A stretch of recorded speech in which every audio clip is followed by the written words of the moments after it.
आपण पाहत आहात नाशिक खबर न्यूज, जनतेचे हक्काचे व्यासपीठ। नाशिक पुणे महामार्गावरील गोंदे फाटा परिसरात हॉटेलमध्ये अंमली पदार्थांची विक्री करणाऱ्या इसमावर स्थानिक गुन्हे शाखेने छापा टाकत मोठी कारवाई केली आहे। नाशिक ग्रामीण जिल्ह्यातील अवैध व्यवसायांचे समूळ उच्चाटन आणि सराईत गुन्हेगारीला आळा घालण्यासाठी पोलीस अधीक्षक, अपर पोलीस अधीक्षक मालेगाव आणि अपर पोलीस अधीक्षक नाशिक ग्रामीण यांच्या आदेशानुसार ही कारवाई करण्यात आली।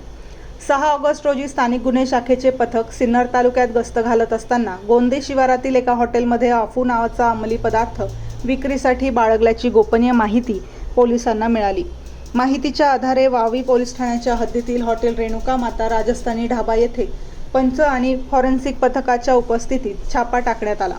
या कारवाईत अंकित वंशपती साकेत वय 23 वर्षे याला ताब्यात घेण्यात आले।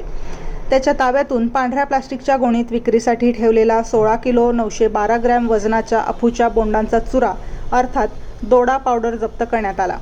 या अंमली पदार्थाची किंमत 2,51,700 रुपये असल्याचे पोलिसांनी सांगितले।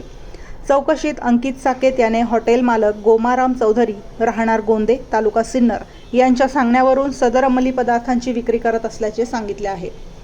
या प्रकरणी वावी पोलीस ठाण्यात NDPS कायदा कलम 8 क आणि 22 अन्वये गुन्हा दाखल करण्यात आला असून पुढील तपास सुरू आहे।